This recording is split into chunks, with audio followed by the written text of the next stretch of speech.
Hello, everybody. This is Todd Nilson with Clock Tower Advisors, and I am very happy to be talking to you today about putting together pitch decks that are energetic and actionable and that can win you a business idea competition. Let's go ahead and jump right in. First of all, I would be remiss if I didn't talk about probably one of the most influential people around pitch decks, Guy Kawasaki. Is an American marketing specialist, really well known in Silicon Valley as a guru around pitches and investments. And his big piece of advice, which I think still stands, it's stood the test of time, is no more than 10 slides, no more than 20 minutes for your pitch, and no more than a 30-point font. Now, I recognize that if you're doing a business idea pitch competition, you might have more on the line of 5 minutes. Or maybe even less than that to pitch your idea. So you need to be able to scale down your presentation based on that. But I think the 10 slide rule is actually a very good one. Also, no more than a 30-point font, which if you look at that on the screen, that's really where we are here. I think with my smallest font, I'm probably breaking the rules here a little bit, but I'm not doing a pitch deck. 30-point font makes sure that whoever is in your audience or sitting back on the stage, that they can read what you've got on the screen and that you can't drop too many words in there. If your slides are a word salad, you're going to lose people's attention right away anyways. So you need to keep your language pretty economical. You need to keep the slide pretty easy to focus on and have, a good visual, but things that just aren't totally distracting to the people that are going to be listening to your pitch. You want them to be seeing you and listening to you. What do those 10 slides look like? Well, here's a good outline. These are things that I would expect to hear about in the course of a pitch. Obviously, I need your title, something interesting with a little bit of punch to it. Slide number 2, outlining the problem or the opportunity. What was the catalyst? What is your origin story here? Start with a great story. Start with something surprising and interesting. We'll talk more about that in a bit. Number 3, what is your value proposition? What is it that you are proposing to create that you think is going to be particularly awesome, that makes it a good business idea? Number 4, what's the really secret thing that you're doing that nobody else is doing? This is incredibly important to talk about what differentiates you from anyone else in the marketplace. Number 5, what is your business model? How are you going to make money? How are you going to be a profitable business? Number 6, what's your go-to-market plan? How are you going to talk about this product or service? Where are you going to market it? How often? What kind of budget do you have? Who's going to be doing it for you? Number 7, analyze your competitors. You just told me in slide number 4 what your secret sauce is. How does that make you different from competitors? What are they doing? How are you going to beat them in the marketplace? Number 8, who's your team? Entrepreneurship is not a solitary sport. It is a team sport. If you're going to be going to market with a business idea, who are the people that you're going to do that with? 3 or 4 people, especially people that maybe have some complementary skills or background to yourself, who are going to be able to help manage some element of the business as it goes to market and gets off the ground. Number 9, what kind of financials or key metrics do you have? Having some numbers is important, even if they're very just off the cuff or you're making some educated guesses about it. But being able to articulate how you'll know if you're successful. What's the financial upside of what you're doing? How soon will it be before you're profitable? These are the kinds of questions that you need to be answering in advance in a presentation. And then number 10, what's your current status? Where are you right now? And how are you going to use the money that you raise to support the growth of your business? So these are the 10 slides. Now let's get into some stylistic considerations. I always say, don't just tell a story. You need to bring people inside of it. Share your suffering, share your art. You can't afford to talk about your big idea that you're investing all of your time and energy in and be small in the way that you talk about it.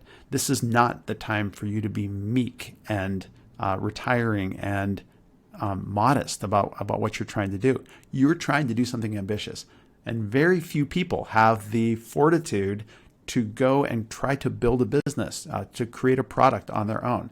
And so you need to talk about this in ways that's going to inspire people, that they're going to feel the sweat on your brow, that they're going to smell the success that you're hoping to smell, and that they're going to be able to put their fingers on and touch what that product is going to look like. Thinking a little bit about the slide design itself, I always look to Nancy Duarte as an inspiration. She's an American writer, speaker, and SEO. She's written several very influential books on design. Really worth checking out her stuff. I love her slide acronym. Simplify what you're doing. Is there a way to say this more simply on the page? Is there a way to express this more simply in a visual fashion? Lose the cliches, and that's things like cliches about the kind of art you're picking, like photography. If you're talking about saving time, do you really need to put another clock on the page?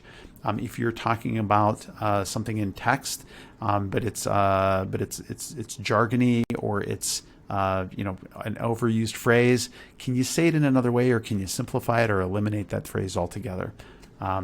Information needs emphasis, so make sure people know where to look on the slide to find what you're doing. You can't just drop a table up there and expect them to zero in on the area where you're talking about.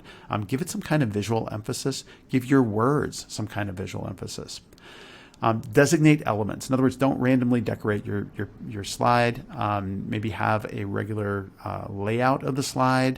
Have some elements that repeat themselves through the slide. Basically, it can't look like a circus has come to town, unless you're pitching a circus idea. But put in things that are going to fit with each other. Is your artwork, does it all kind of match up? Is the photography not really jarring? Are the design elements similar? And is there consistent repetition that gives a sense of cohesiveness and brand? You're expressing a brand message through what you're doing. And then finally, empathize with the audience. You need to put yourself in the shoes of somebody that's got no idea what your product or service is, and ask yourself, as you're looking at each slide, is this conveying what they need to know to understand what my business is about? Slide. Really important things to remember. Avoid bullets. I'm not a big fan of bullet points. Too many bullets are distracting, and there was a whole design book some time ago called Death by Bullet. Bullets are cognitively disruptive. If you have more than 3 to 5 of them on a page, they tend to get glazed over. People won't read them all, or they'll read them all and stop paying attention to you. Not a win in either case. And then cut out everything that's not surprising. People only really learn when they're surprised, says Derek Sivers, who's an American writer and programmer, and a really neat guy who started CD Baby. You want to surprise and delight with your slides. You want to keep people engaged, keep them interested, and that means be visually interesting, have interesting copy, and have interesting things to say up on the stage. And then finally, if you're the sort of person that gets a little nervous as you're doing a presentation, here's an exercise to relax your vocal cords. By holding your index finger in just a few inches in front of your face, exhale and make a ooh noise. Pretend to be a ghost. It sounds a little silly, but 5 to 10 times repeating this will relax your vocal cords, make it easier for you to speak, and maybe get rid of some of the butterflies for you. A little bit of butterflies is good. A lot of them, not so good. So anyways, some things to think about there. When you're starting the presentation, here's another quick idea for you. Be sure to smile for 3 seconds and then shut up. And then you can begin with a story. A quote, a number, something surprising, again, just like Derek Sivers says. But it's a way to gather attention to yourself, to kind of set the energy of the room, and to get people focused upon you and your words and what you're going to say. And then finally, I found this to be really useful over the years. If you're going to do a presentation, it's very easy to get focused on, oh my gosh, I've got to remember what's on each slide, what I'm going to say about each slide. I'm going to go down through the list. I'm going to look at my note cards that I've got. Forget about all that. If you're at the point where you're going to be giving your pitch presentation, it's better for you to speak from the heart, let that stuff go to the side, and really just focus on the feeling that you'd like them to come away from your presentation with?